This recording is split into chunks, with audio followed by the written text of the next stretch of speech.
ভাবিজান, বিরক্ত করবেন না তো, নইলে আপনার দেবরের মাথা ফাটিয়ে আসবো। আমি ঘুমবো, আপনি এক্সাম দিতে যান। আরিফা সুরেলা সারা শব্দ না পেয়ে ভাবে চলে গেছে। মুচকি হেসে শীতের সকালে উষ্ণ লেপের আলিঙ্গন নেয়, কিন্তু পুরুষালী গলার কাশিতে আরিফা চমকে ওঠে। গলায় ওড়না পেঁচিয়ে ল্যাপের ভেতর থেকে বের হয়ে তাকাই পুরুষটার পানে। রওশন একটু না অনেকটাই অস্বস্তিতে পড়ে। ছাতি ফুলিয়ে তো এসেছিল, কিন্তু মেয়েটার করা চাহনিতে ছাতি ফুটুস করে ফেটে গেছে। সে নিজেকে গম্ভীর রাখার চেষ্টা করে বলল, সমস্যাটা কি তোমার? নাক ফুটো করা নিয়ে সমস্যা? করতে ভয় পাচ্ছ? আমি ভয় পাই না। আরিফার শান্ত লাজুক গলা, চোখের পলক ঘন ঘন দিক বদলাতে ব্যস্ত। রওশন একটু এগিয়ে এসে বিছানায় বসলো। আরিফা সে তো দেখতেই পাচ্ছি। নড়ে চড়ে বসলো। লজ্জা অস্বস্তিবোধ গায়েব লোমকূপ জেগে আছে। লোকটা কি হুঁশাক্কেল নেই? এভাবে ঘরে কে আসে? যদি বাড়ি কেউ দেখে নেয় তাহলে তো কুরুক্ষেত্র বেঁধে যাবে। ইয়া আল্লাহ! আরিফা ভীত চিত্রে বলল, আপনি এখানে কেন এসেছেন? বাড়ির কেউ দেখে নিলে কি হবে ভাবতে পারছেন? ইয়া আল্লাহ, কাউকে মুখ দেখানোর জো থাকবে না। জানতো এখান থেকে। আমি পরে কথা বলবো এটা নিয়ে। আশ্চর্য, যাচ্ছেন না কেন? রওশন স্থির বসে। কৌতুকপূর্ণ চাহনি আরিফাতেই আটকে আছে। আরিফার ঘুম কাতুরে ফোলা লাজুক ভীত মুখটা বেশ লাগছে, ইচ্ছে করছে ছুঁয়ে দিতে। রওশন নিজেকে আটকায় না। আরিফা প্যাঁচার মতো মুখ বানিয়ে গোল গোল করে তাকিয়ে থাকে। সুরেলা কান পেতে খুব একটা সুবিধা করতে পারল না, তাই সরে এসে একটু দূরে দাঁড়িয়ে পাহারা দেয়। কিন্তু যেখানে বাঘের ভয় সেখানেই সন্ধ্যা হয়। তার জনাব আসছে গম্ভীর মুখে। ঘিয়ে রাঙ্গা বিশাল চাদরে গা মুড়ে আছে, হাতে ক্লিপবোর্ড, কলম বক্স, স্কেল আর পানির বোতল। সুরেলা কি বাহানা দেখাবে তা ভাবতেই লোকটা এগিয়ে এসেছে। সুরেলা নিজেকে স্বাভাবিক রেখে মৃদু হেসে বলল, আপনার জন্যই দাঁড়াইছিলাম। কলম টলম ঠিকঠাক নিছেন তো? নরিজের হাত থেকে ক্লিপ বোর্ড সহ বাকি জিনিসপত্র নিয়ে একগাল হেসে বলে। আচ্ছা চলুন, আবার দেরি হয়ে যায়। কি হলো, আসুন। নরিজ আরিফার ঘরের বদ্ধ দরজার পানে তাকিয়ে শুধায়। বারবার ওদিকে তাকাচ্ছিস কেন? সুরেলা ঘাবড়ে, লোকটা এত চালাক কেন? তবে সেও চালাক কম না।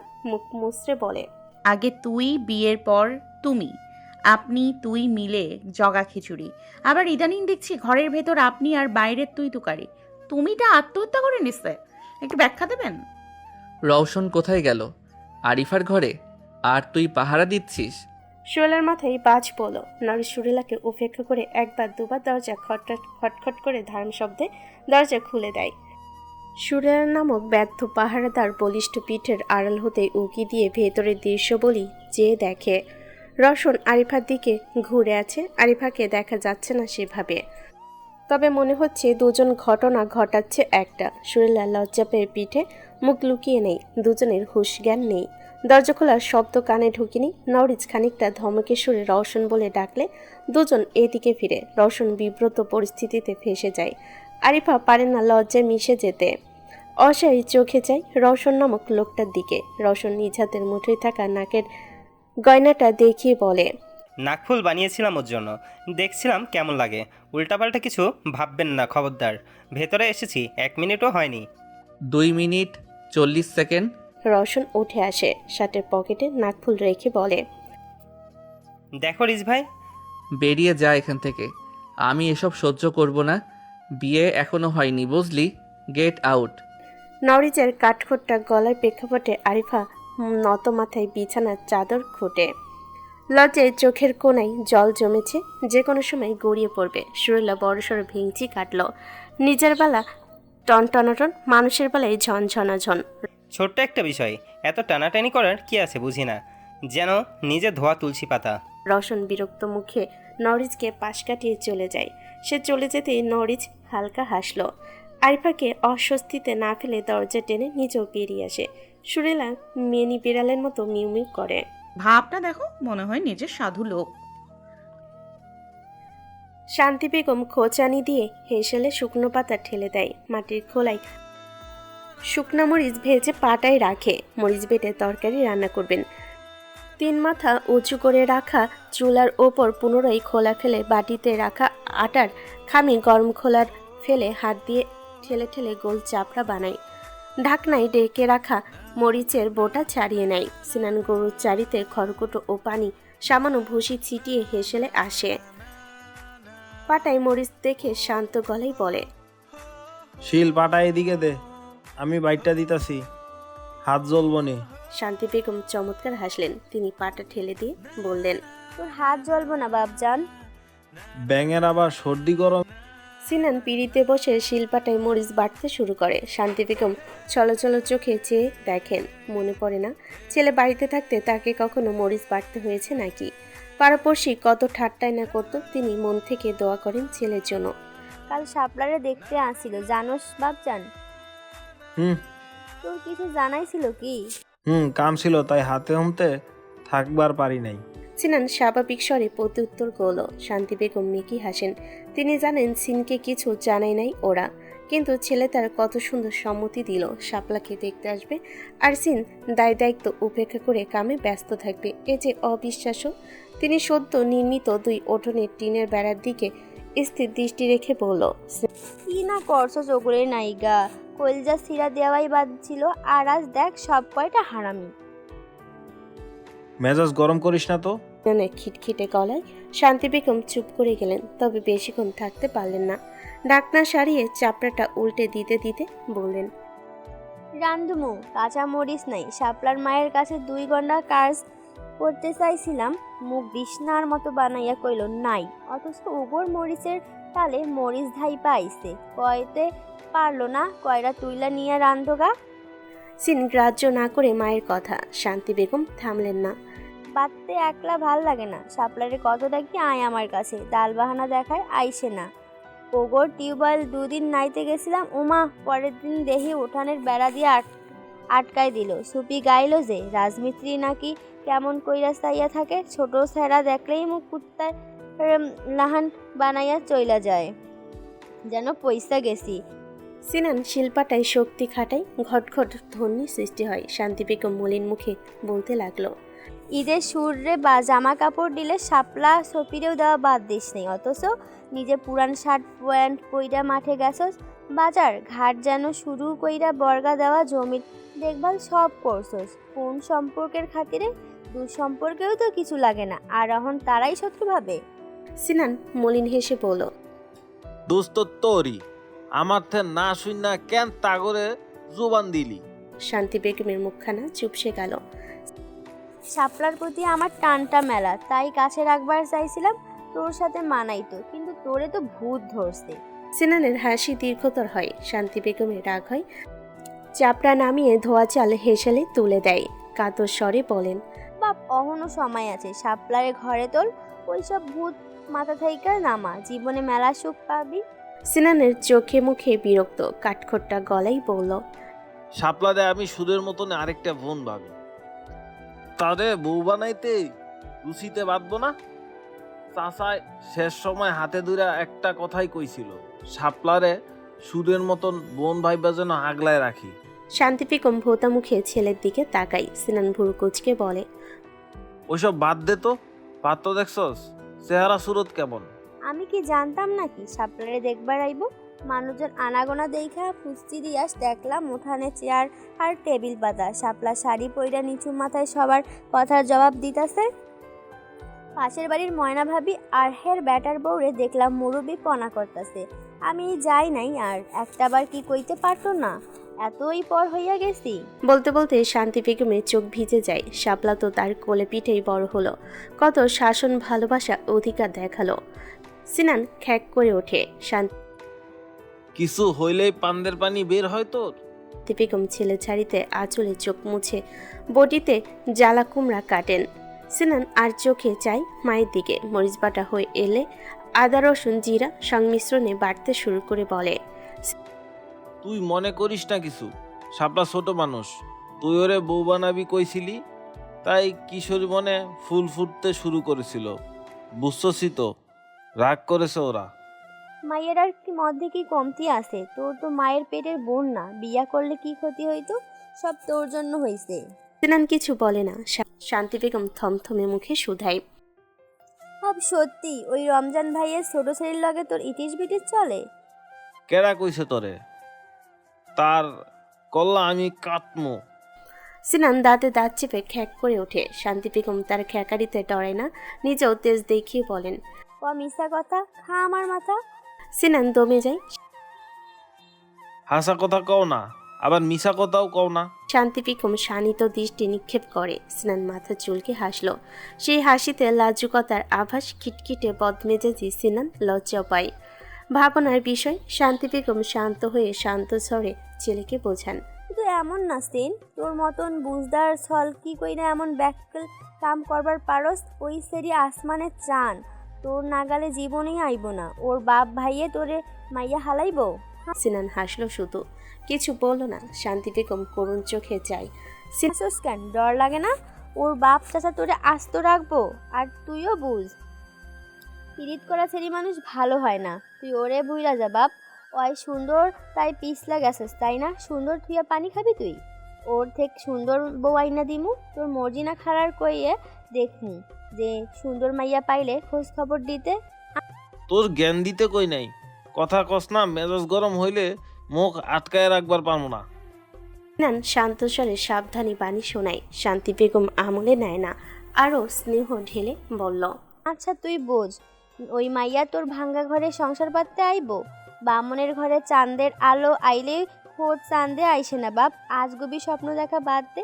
ওইসব সিনেমায় হয়, বাস্তবে মরণ হয়। অহন তোরেও এইসব বুঝাইতে হইব? সিনান পাটা ধুয়ে রেখে দেয়। মায়ের চোখে চোখ রেখে জবাব দেয়।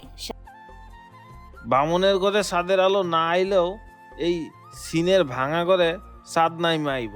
শান্তি বেগম অবাক চোখে তাকিয়ে রয় ছেলের পানে। সিনান কলপার থেকে হাত ধুয়ে আসে, পুনরায় পিড়িতে বসে চাপড়া ছিঁড়ে মুখে দেয়। শান্তি বেগম দীর্ঘশ্বাস ফেলে বলেন।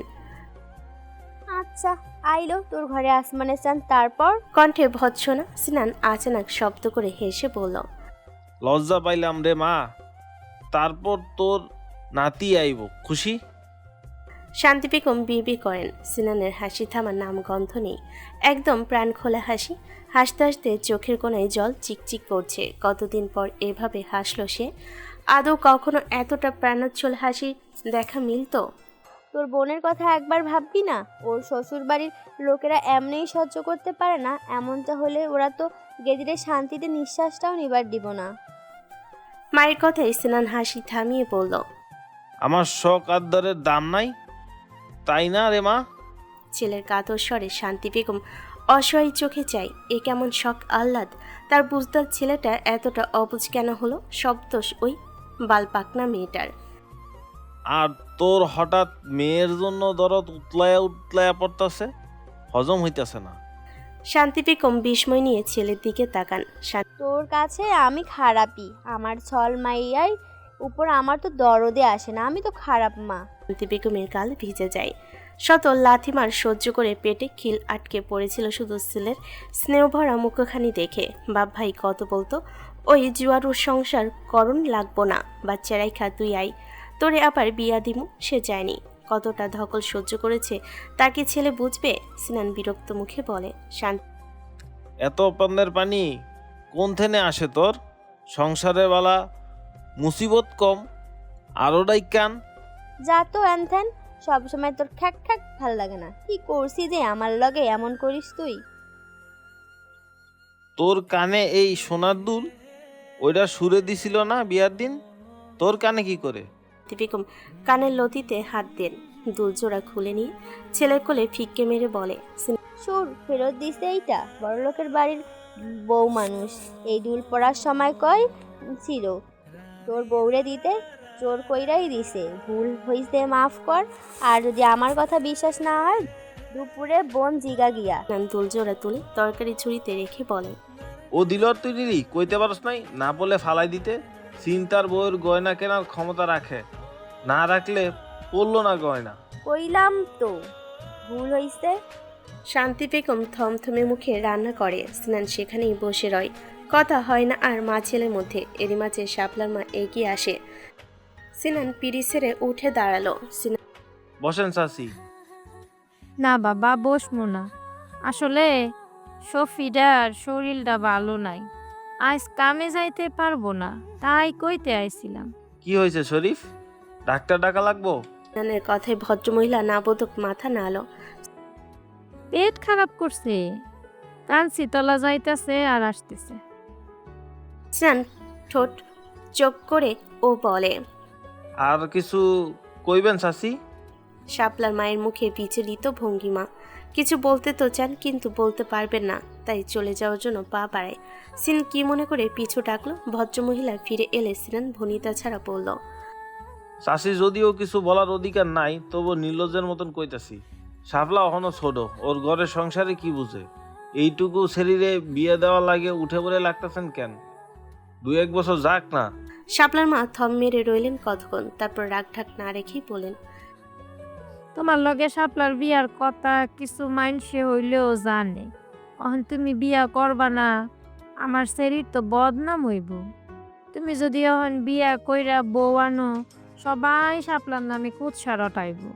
তাছাড়া ওর মনেও দুর্বলতা আছে, তাই আগে ভাগেই পার কইরা দিমু। কাল নাক ফুল পড়ায় গেছে, শুক্রবার 10-12 জন লোক আইসা তুইলা নিব। শান্তি বেগম অবাক চোখে তাকিয়ে শাপলার মায়ের দিকে তাকিয়ে এত কিছু হয়ে গেছে, তিনি কিছু বলবেন, ছেলের চোখ রাঙ্গানিতে থেমে যান। সিনান মুচকি হেসে বলল। ভালো করেছেন। তবে ছেলে কেমন, কি করে? ছেলে আমার ভাই ফুক। ভাই অনেক দিন হইল কয়, আমি পাত্তা দিই নাই। তোমার মায়ের কথায় বইসাছিলাম। বাপ মরা মাইয়াডা চোখের সামনে থাকবো, আর কি চাই। কিন্তু এভাবে ধোকা দিবা বুঝবার পারি নাই। সে যাক, আমার বাইপুত ঢাকায় এক বড় স্কুলের মাস্টার, মেলা টেহা বেতন পায়। বিয়ার পরেও শাপলাডারে পড়াইব, আর বিয়ার সব খরচাপাতি আমার বাই করব। শাপলারে গয়নাগাটিও ওরাই দিব। ভদ্রমহিলার কথায় অহমিকা, যা অস্বাভাবিক কিছু নয়। গ্যারেজ মজুর, খাটা উচ্চ মাধ্যমিক ফেল সিনান নামক বদমেজাজি ছেলে মেয়েকে বিয়ে করতে অস্বীকার করেছে। আর কই ঢাকায় বেসরকারি স্কুলের মাস্টার শাপলার জন্য প্রস্তাব এনেছে। সিনান চমৎকার হাসলো। দেখলেন চাচি, আমি মানা করছিলাম বইলা আপনাকে কি রাগ বাপরে। অথচ আমি মানা করছি বইলা এত ভালো ছেলে লগে মেয়ের বিয়া দিতে পারতাছেন। যাই হোক, দোয়া করি অনেক সুখে থাক। আর পারলে আমার মারে মাফ করেন। শাপলা ভালো মেসল, আমার মতো ছেলের লগে ওর কখনোই মানাইতো না। শাপলার মা কিছু বলল না, আর পড়ে যাওয়া কাপড় মাথায় পুনরায় টেনে নিয়ে চলে যান। সিন যদি অহনো কইতো, চাচি বিয়া ভাইঙ্গা দেন, আমি করবো আপনার শরীরে বিয়া, তিনি তৎক্ষণাৎ রাজি হইতেন। তার শরীরটার মুখে হাসি ফুটত। সিনানের মনটা খারাপ হয়ে আসে। শান্তি বেগম ছেলের উপর নারাজ হন, তবে শাপলার মায়ের আচরণে হতবাক। শাপলারে নাকশলা পড়াইয়া গেছে, শুক্রবারে বিয়াও ঠিক কইরা রাখছে, অথচ না সিনরে না তারে কিছু কইছে। এতটাই রাগ তাগো উপর, তার কি ভুইলা গেছে সিন শাপলারে বিয়া করতে মানা করা ছাড়াও আরও কিছু করেছে তাগোর জন্য। সিনান চওড়া গলায় মাকে নিষেধ করে এ ব্যাপারে একটা কথাও যেন না হয়। শান্তি বেগম কিছু বলেন না, তবে শাপলার বিয়েটা ঠিকঠাক মতো হয়ে যাক, তারপর একদিন শাপলার মাকে দুটো কথা বলবেন। সিনান ঘরে গিয়া মাটিতে বেতের চাটাই বিছিয়ে বালিশবিহীন চিৎপতাং হয়ে শুয়ে পড়ে। গ্যারেজে যেতে মন চাইছে না, তাই যাবে না। শাপলার জন্য কোথাও একটু কষ্ট হচ্ছে, সে জানতো শাপলা তার প্রতি দুর্বল। সে অনেকভাবে ইশারা ইঙ্গিতে বুঝিয়েছে যে সে শাপলাকে সুরলার মতো আরেকটা বোন ভাবে, কিন্তু বোকা মেয়েটা না বুঝে আরও ডুবে গেছে। হয়তোবা তারও দোষ আছে, জল এত দূর করতে দেওয়া উচিত হয়নি। সে বুঝতে পারে না তার মতো বদমেজাজির মধ্যে শাপলা বা ওই দুলালি কি দেখেছে। চেহারা সুরত তো ইমরান হাশমির মতো না, তাহলে এইরকম পাগল হওয়ার মানে হয় নিশ্চয়ই চোখে সানি পড়েছে। সিনানের ভাবনার মাঝেই হুড়মুড়িয়ে ঘরে প্রবেশ করে সালেহ উদ্দিন। সিনান চোখের উপর ঠেস দিয়ে রাখা হাতটা সরিয়ে বাবার দিকে সরাসরি তাকায়। সালেহউদ্দিন চাটাই সিনানের পাশে বসে। সিনান উঠে বসে শুধায়, আব্বা কি হয়েছে? ঘামেন কেন? শরীর খারাপ লাগছে? ও আব্বা। শান্তি বেগমও চিন্তিত বদনে ঘরে ঢুকেন। সালেহউদ্দিন উঠে গিয়ে দরজা আটকে দিল। সিনান সন্দেহতীতভাবে বাবাকে পর করে। এই শীতে ঘামে ভিজে চিটচিটে হয়ে আছে, মুখটায় অগাধ ভয়। হঠাৎ তার চোখ পড়ে পাটের বস্তার উপর। মুঠোয় বাঁধা রশি টান দিতে টাকার বান্ডিল বেরিয়ে আসে। সিনান ও শান্তি বেগম একে অপরের মুখ চাউচাই করে। বড় চাদর সামলাতে হিমশিম খেতে হয় সুরেলার। এই বুঝি মাটিতে হেসড়ে গেল, এই বুঝি পায়ে বেঁধে উল্টে পড়ল। সাবধানে সহিত পা বাড়ায় সুরেলা। ঘাড় বাঁকিয়ে পেছনে তাকাতে সাবধান বাণী ভেসে আসে। সাবধানে হাঁট। তবে সাবধান বাণী সাবধানেই থাকে, সুরেলার পা ফসকে যায়। সে ভাগ্য ভালো সিঁড়ির শেষ 3 ধাপ অবশিষ্ট ছিল। সুরেলা ঠোঁট চোখা করে ন্যাকা কান্না জুড়ে দিল। নরিজ বাহু ধরে টেনে তুলে বলল, হুতার মতো হাঁটলে পড়বি না। দেখি কোথায় লেগেছে। সুরেলা নরিজকে ধরে বাম পা উঁচুতে তুলে বলল। পা মচকাইছে। নরিজ আশেপাশে তাকায়। এক কোণে মোড়া দেখতে পেয়ে টেনে নিয়ে সুরেলাকে বসায়। নিজেও হাঁটু মুড়ে বসে সুরেলার পায়ে কেটস ও মোজা খুলে পা নাড়িয়ে বোঝার চেষ্টা করে কোথায় লেগেছে। সুরেলা আশেপাশে তাকায়। বড়রা দেখলে কি না ভাবে। লোকটা তার পায়ের গোড়ালি মুঠোয় ভরে রেখেছে। সে কাঁধে হাত রেখে বলল, এত জ্বালা লাগছে, হাঁটতে পারবো? চলেন, দেরি হয়ে যাইব আবার। পরীক্ষার আগ মুহূর্তে অঘটন ঘটতে হলো। চোখ আসমানে রেখে হাঁট আরো। নরিজের চাপা ক্ষোভের তোপে সুরেলা মিউ মিউ করে বলে, আসমানে কই চোখ রাখলাম, আপনার দিকে তাকাইছিলাম, আপনি ধরতে পারলেন না একটু? নরিজ চোখ রাঙায়। সুরেলা মুচকি হাসার জন্য ঠোঁট প্রসারিত করবে, তার আগেই ব্যথায় কুকিয়ে উঠল। নরিজ পা ছেড়ে উঠে দাঁড়ালো। সুরেলাকে হাঁটতে ইশারা করে। সুরেলা বাহুতে ভর দিয়ে দিয়ে উঠে দাঁড়ালো। জমিনে পা ফেলে বলল, একটু একটু, তবে হাঁটতে অসুবিধা হবে না। তাহলে হাঁটুন। ব্যঙ্গাত্মক গলায় সুরেলা গাল ফুলিয়ে মোড়ায় বসে মুজো আর কেটস পরে নেয়। সাহায্য ছাড়াই অল্প খুঁড়িয়ে হাঁটে। নরিজ ক্লিপবোর্ড, কলম বক্স, স্কেল আর পানির বোতল নিয়ে পাশে পাশে হাঁটে। বিবির করে বলে, নিজেই ঠিকঠাক হাঁটতে জানে না, উনি নাকি বাচ্চার হাত ধরে হাঁটা শেখাবে। সুরেলা একটু লজ্জা পেল, তা বুঝতে না দিয়ে বলল, আমি আর আমার বাচ্চা তারা আবার হাত ধরে একসাথে হাঁটা শিখবো। আপনার কোনো সমস্যা? নরিজ ক্লিপবোর্ড দিয়ে সুরেলার মাথায় ঠাস করে মেরে বলল, একটু পর পরীক্ষা, পড়াশোনা মনে কর ডার্লিং। বাচ্চা পালার বয়স হয়নি তোর, এটা পড়াশোনা করার বয়স। সুরেলা মাথা ডোলে কটমট করে বলে, আমার নানি বউ আমার বয়সে 3 বাস্তার মা হয়েছিল। নরিজ ফোঁস করে শ্বাস ফেলে বলল, হঠাৎ বাচ্চার ভূত কে মাথায় তুলে দিল বলতো? বাচ্চা মানেই আস্ত ঝড় তুফান, মাথায় চড়ে নাচে, জীবন তেজপাতার মতো বানিয়ে দিবে। তাই ওসব ভূত মাথা থেকে ঝেড়ে ফেল। আগামী 5 বছরেও বাচ্চা কাচ্চা আসার সম্ভাবনা আমি দেখছি না। সুরেলা এতক্ষণ একটু লজ্জা পেলে এ যাত্রায় গোল গোল করে চায়। বলে কি এলো? সে নরিজের হাত টেনে এনে নিজ পেটে রেখে বলল, 5 বছর আপনার আন্ডা বাচ্চা আসবো অতি শীঘ্রই, আমি 65% শিওর।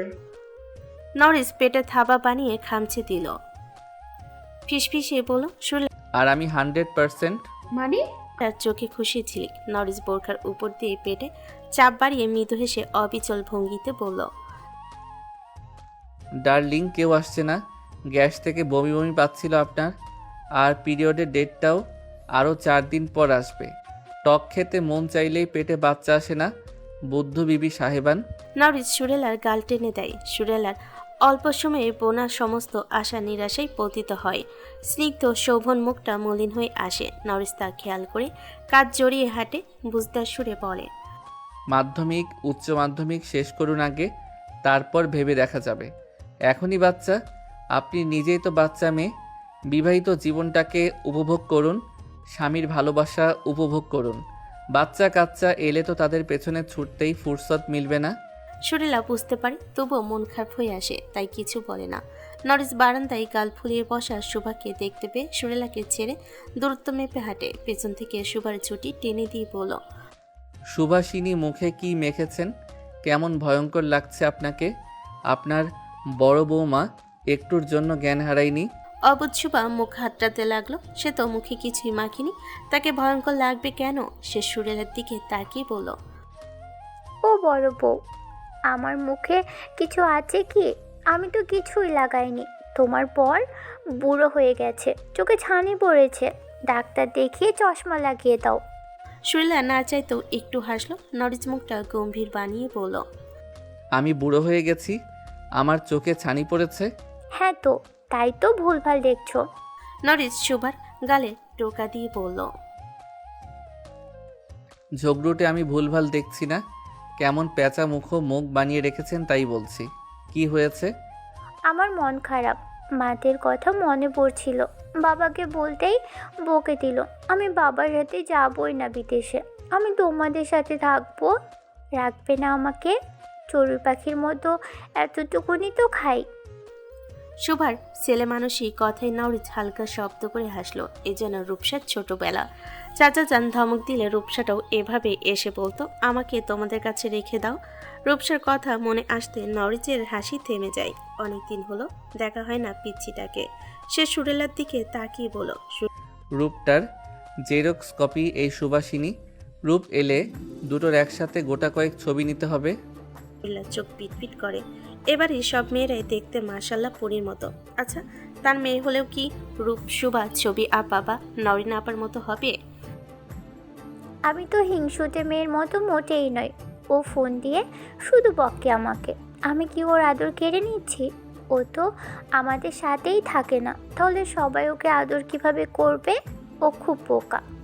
সুবার কথা বলার ভঙ্গিমা দারুণ। সময় নিয়ে গুছিয়ে স্পষ্ট স্বরে বলবে, একটু আটকাবে না। নরিস সুবাকে পাজকোলা করে শূন্যে ভাসি দোল খাওয়ার বাচ্চাদের মতো করে। সুবা মন খারাপই ভুলে খিলখিলিয়ে হাসতে লাগে, নিচে নামাতে অনুরোধ করে। নরিস বেশ কিছু সময় দোল দিয়ে বলে, আপনার বাবা কোথায়? জানি না, বাবার সাথে কাটতি বাটতি সব। তোমরা কোথায় যাচ্ছ? বড় বউয়ের স্কুলে নিশ্চয়ই। আমিও যাব। সুবা আবদার জুড়ে দেয়, একেবারে নাচরবান্তা ধরনের আবদার। রেবেকা বানু দইয়ের হাড়ি নিয়ে এগিয়ে আসেন। সুবাকে নরিচের বাহু ধরে জ্ঞান জ্ঞান করতে দেখে সুবাকে ডাকেন, শোভা, কি হয়েছে? কি চাই? এদিকে আয়, দেখ দই জমাতে দিয়েছিলাম না, হয়ে এসেছে, খাবি না? সুবা নরিচকে ছেড়ে রেবেকা বানুর পিছু ধরে। ও আম্মা, তোমার ছেলেকে বলো না আমাকেও স্কুলে নিয়ে যেতে। আমি কখনো স্কুলে যাইনি, একটু যেতে চাইছি বলে কেমন করছে। বড় বউকে তো ঠিকই নিয়ে যাচ্ছে, তুমি বললে আমাকেও নিয়ে যাবে, বলো না। নরিচ মায়ের দিকে তাকি। রেবেকা বানু চাইলে চোখাচোখি হয়। সে চোখ নামিয়ে সুবাকে বলে, স্কুলে বদরাগী মাস্টার থাকে, তাদের হাতে বড় লাঠি থাকে, ওই লাঠি দিয়ে বাচ্চাদের মারে। তুই গেলে তোকেও মারবে। চল, দই খাবি? নরিচ হতাশ চোখে চাই মায়ের দিকে। সুরেলা খেয়াল করে মা ছেলে নীরব অভিমান। আজ নতুন নয়, বেশ কিছুদিন হলেই চলছে, অথচ শাশুড়ির সাথে তার সম্পর্ক যেমন তেমন আগের মতো সাপে নেউলে নেই। সাপ বেজিতে আটকে আছে। সুরেলার খটকা লাগে এই মা ছেলের মান অভিমানের পেছনে কি কোনোভাবে সে দায়ী? কিন্তু কিভাবে? সে তো কিছুই করেনি। তাছাড়া এমনটা হলে শাশুড়ি তাকে গলায় কলসি বেঁধে যমুনায় ছুড়ে দিত।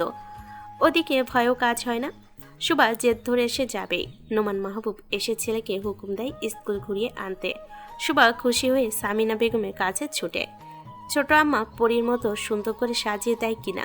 নোমান মাহবুব চেয়ারে বসে স্ত্রীকে চায়ের জন্য বলে ছেলের সাথে টুকিটাকি কথায় যোগ দেয়। নিশানো এসে ভাইয়ের পাশে বসে। রেবেকা বানু রশির ঘরের দিকে ছুটে। নরিচ সুরেলাকে ইশারা করে মায়ের সাথে যেতে। সুরেলা অনিচ্ছা শব্দ শাশুড়ি পিছু পিছু হাতে। লোকটার বাহানা দরকার, শুধু পারে না মায়ের কোলে বসিয়ে রাখতে। আম্মা, আমার একটু দই চাকতে দিবেন? না মানে বেশি না, একটু। রেবেকা বানু সুরেলার দিকে তাকান। সুরেলা, ঘুরিয়ে হারছিস কেন? পায়ে আবার কে বোমা মারলো? আমি তো কোথাও বোমা ছুরি নেই। একগাল হেসে বলল, সিঁড়িতে পা পিছলে পড়ে গিয়েছিলাম। রেবেকা বানু চোখের আকার বড় হয়, তবে চোখের তারা সুরেলার জন্য ছটফট করে না। খানিকটা ধমক দিয়ে বলল, হুশে খাটো দেখে শুনে চলতে পারিস না? এই অবস্থায় পিছলে পড়ে বাচ্চা থাকবে? সুরেলা যার পুনরায় অবাক হয়, ভয় ভয় কণ্ঠেই শুধায়, বাচ্চা কোন থেকে আসলো আম্মা? রেবেকা বানু মৃদুকে এসে ওঠেন। রিফাজে বলল তুই নাকি পোয়াতি, সত্যি? সুরেলা অসহায় বোধ করে। এরই ভাবও না, এখন কি বলবে আমাকে। লজ্জায় নাক কাটা গেল তার। আম্মা, আসলে হয়েছে কি? কি হয়েছে না হয়েছে সেটা বাদ রাখ। এত বড় কথা তুই আমার থেকে লুকালি? কি ভাবিস কি? হ্যাঁ, তোর সবার আগে আমাকে বলা উচিত ছিল। তোকে মেনে নিতে না পারলো আমার নাতি নাতনি রে আমি বুকের ভিতরে ঢুকিয়ে রাখবো। সুরেলা মেকি হাসে, কি বলবে বুঝে উঠতে পারে না। তবুও বলার চেষ্টা করে যে কেউ আসছে না, আপনার ছেলে আনতেই চায় না। রেবেকা বানু শুরু হয়ে যায় সুরেলাকে ধমকে ধামকে 101টা বিধিমালা পড়ায়। আসলে তিনি অনেক খুশি। নাতি নাতনি তার আছে, তবে ছেলের ঘরে নাতি নাতনির প্রতি আলাদা মায়া কাজ করছে। কাল রাতে রিফার সাথে ঘুমিয়েছিল, তখন রিফা বলল সব। রিজের আম্মাকে বলতে হবে আপনার দাড়ি টেনে ছিঁড়ে দেওয়ার জন্য বাড়িতে অতিথি আসছে। আর অদ্ভুত বেচেন অনুভূতি তবরাবে না তাকে।